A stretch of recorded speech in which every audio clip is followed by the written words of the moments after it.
Guys, तो आज की वीडियो स्टार्ट करते हैं। स्टार्टिंग में जनरेटिव एआई।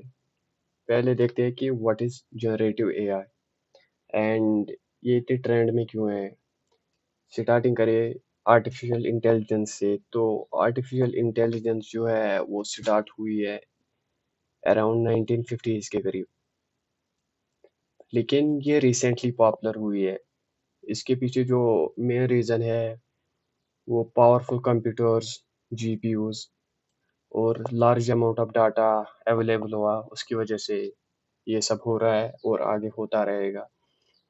तो चलते हैं जनरेटिव एआई की तरफ। तो देखते हैं कि ये है क्या एक्चुअली में। जनरेटिव एआई यहाँ पे जैसे आप स्क्रीन पे देख रहे होगे, generative AI is a part of AI that can create new content like text stories or images by learning patterns from data। तो बेसिकली जो ये जनरेटिव एआई है, ये पार्ट है, एक हिस्सा है एआई का जो नई चीज़ें बना सकती है। जैसे नया कंटेंट हो गया, नई स्टोरी हो गया, नया टेक्स्ट हो गया, ईटीसी, या नई इमेज हो गई, या नई वॉइस हो गई, नई टेक्नोलॉजी भी बना सकते हैं हम इसमें। इसकी मदद से लर्निंग फ्रॉम डाटा, जो ये डाटा हम इसको फीड करते हैं, उससे खुद ब खुद ही लर्न करती है और ये नई नई चीज़ें हमें बैक में देती है। तो अभी हम देखते हैं पॉइंट नंबर 2 जो इसमें है, वो की डिफरेंसेस। इसमें पहली चीज़ है डिस्क्रिप्टिव एआई। तो पहले देखते हैं डिस्क्रिप्टिव एआई क्या है। डिस्क्रिप्टिव एआई, यहाँ पे है डिस्क्रिप्टिव एआई।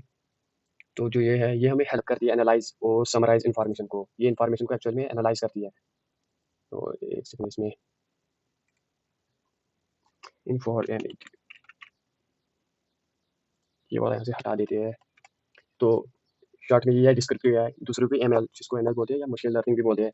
मशीन लर्निंग क्या, इसके पीछे ये उसमें इतना हम डीप नहीं जाएंगे, लेकिन यहाँ पे देखते हैं मशीन लर्निंग एक्चुअल में होता क्या है। Machine learning learn from data to make prediction. बस यही शॉर्ट में याद रखना हमें कि ये डाटा से खुद ही एनालाइज करती है, खुद ही सीखती है। तो खुद ही उस डाटा को समराइज करके फिर उससे प्रेडिक्शन बनाना मशीन लर्निंग का काम है। तो उसके बाद जो लास्ट में आती है हमारी, जिसके बारे में आज हम पढ़ रहे हैं और जो आज के टाइम में बड़ी ट्रेंड में चल रही है, वो है जनरेटिव एआई। तो जनरेटिव एआई जो है, इसमें हम थोड़ा सा आगे जाते हैं, goes for the generative original content on its own. ये खुद पे, जैसे मैंने पहले भी आपको बताया कि ये अपना खुद का कंटेंट बनाती है, ओरिजिनल कंटेंट। ये वो कॉपी वगैरह नहीं करती, जैसे कि मतलब ये खुद ही डाटा को एनालाइज करती है, उससे सीखती है, फिर नया हमें नई चीज़ें हमें देती है। अपने खुद के मतलब इसमें कोई बाहर की मदद ही नहीं लेती है, कॉपी वगैरह नहीं करती। या एनालाइज और प्रेडिक्टिव ऐसे नहीं, जैसे कि डिस्क्रिप्टिव और मशीन लर्निंग, ये उससे भी बढ़ के है। अब चलते हैं हमारे question number 3, how does generative AI work. तो बेसिकली ये काम कैसे करती है generative AI. It uses neural network. Neural network basically क्या होता है, जैसे कि कंप्यूटर सिस्टम जो हमारे दिमाग से इंस्पायर जो बनाया गया है, हमारे दिमाग की, जो हमारा न्यूरल नेटवर्क हमारे दिमाग का है, उससे इंस्पायर होकर बनाया गया है neural network system and unsupervised learning. तो अभी हम देखते हैं कि अनसुपरवाइज्ड लर्निंग क्या हो गया। Learning patterns without being told exactly what to look for. जैसे कि हम इसको डाटा या कुछ इन्फॉर्मेशन फीड कर रहे हैं एआई को, लेकिन इसको हम ये नहीं बता रहे कि इसको क्या ढूंढना है, इसको इसमें उसको बोलते हैं सिर्फ हम फीड किए जा रही है, खुद ब खुद ही खुद के अंदर खुद ही बना रही है नई नई चीज़ें। तो हम इससे पूछ मतलब हमने इसको कुछ डाटा दिया, तो हम इससे ये नहीं पूछ रहे कि इस डाटा में से हमें कुछ चाहिए। लेकिन फिर हम जब कभी कुछ नया माँगते हैं इससे, तो ये काम कैसे करती है, ये जो हमने जब भी हमने इसको डाटा फीड किया हो, तो ये उसमें से ये सारा निकाल के हमें देती है। तो एग्ज़ाम्पल जैसे आज के टाइम में बड़े ट्रेंड में चैटजीपीटी या ग्रॉक एआई, वो दोनों जनरेटिव एआई है। जैसे कि वो हमारे क्वेश्चन के आंसर देते हैं और टेक्स्ट बना के देते हैं। अब ये basically train on huge amounts of that text data over months. तो ये तो होना ही है कि बड़ा टाइम लगा इनको ट्रेन करने में, और बड़ा डाटा, बड़ी इलेक्ट्रिसिटी, बड़ा खर्चा आता है इनमें। तो चलते हैं अब हम थोड़ा-सा नीचे, द ट्रेनिंग प्रोसेस। जैसे 4th नंबर पे हमारी ट्रेनिंग प्रोसेस इनकी कैसे होती है। तो ट्रेनिंग पावरफुल एआई मॉडल्स, ये तो एक्चुअली में एक्सपेंसिव है और ये लॉन्ग टाइम, मतलब इसमें बड़ा टाइम लगता है। स्पेशल हार्डवेयर चाहिए इसके लिए, हार्डवेयर भी चाहिए और बड़ी बहुत ज़्यादा इलेक्ट्रिसिटी भी चाहिए। That's why big tech companies like OpenAI trains the largest AI models. इसी की वजह से मतलब कि ओपनएआई ट्रेन करती है बड़े-बड़े जो एआई मॉडल्स हैं उनको, क्योंकि उनके पास ये सारी चीज़ें हैं, special kind of hardware, lots of electricity and time. तो जबकि इतना कुछ ये हमें दे रही है ये एआई, तो इसकी लिमिटेशन भी तो कुछ होगी। तो चलते हैं थोड़ा-सा नीचे, और लिमिटेशन और how to update AI knowledge को यहाँ पे देखते हैं कि लिमिटेशन क्या है हमारे पास। हम जो अभी के टाइम पे जनरेटिव एआई यूज़ कर रहे हैं, इसकी लिमिटेशन क्या है और इसको हम अपडेट कैसे करें, या अपनी एआई की नॉलेज को हम अपडेट कैसे करें। These models know only up to a certain date. हाँ, ये तो सही है, जैसे कि ये मॉडल्स जो हमने बनाए हैं, ये किसी मतलब डेट तक, ये रिसेंट डेट का भी नहीं बता सकते कभी-कभी। तो हाँ, ये बता सकती है, अभी कोई सोच रहा होगा कि हम कुछ पूछते हैं उससे अभी क्या हुआ रिसेंटली, तो वो बता देती है, लेकिन वो इन्फॉर्मेशन इंटरनेट से निकाल के देती है। खुद के ऊपर नहीं, ये उस टाइम पे डिपेंड खुद के ऊपर नहीं रहती। तो अभी हम इस एआई के बारे में देखें limitations, second year they can't answer about recent events के बारे में हम ये नहीं बता सकती अपने खुद के बेसिस पे।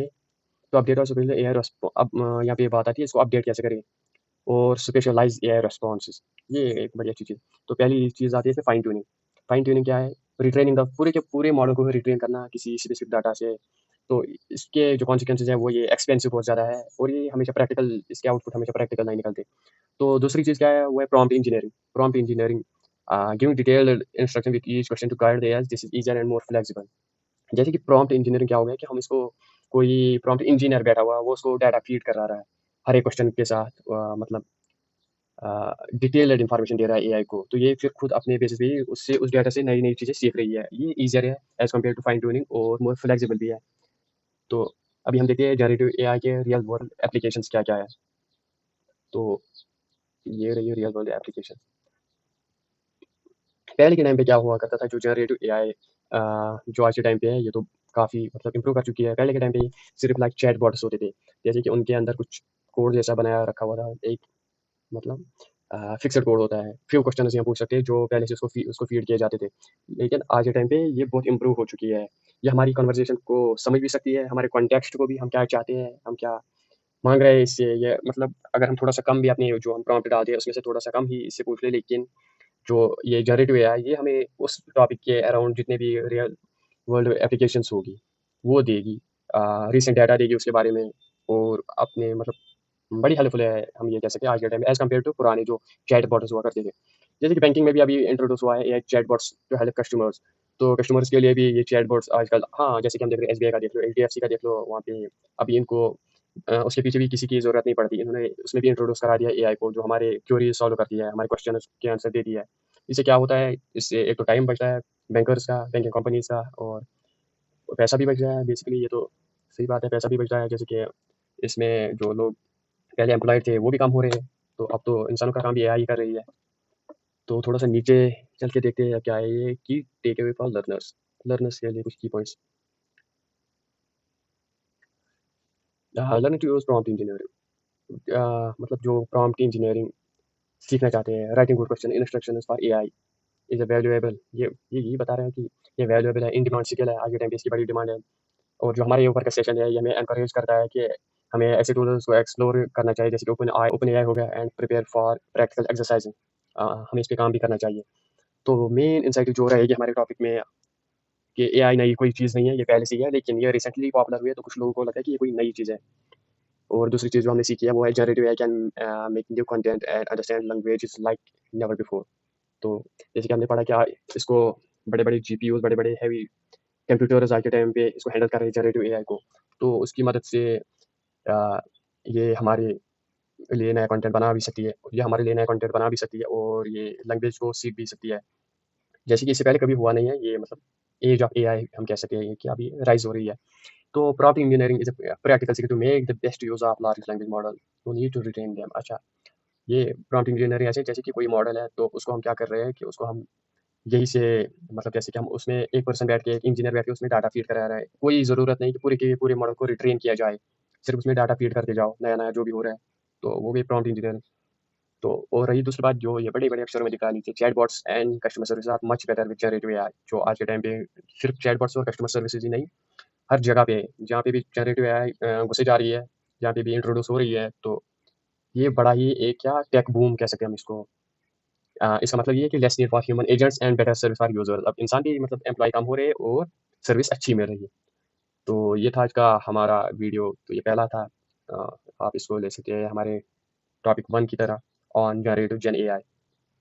तो मिलते हैं अगली वीडियो में, तब तक के लिए गुड बाय।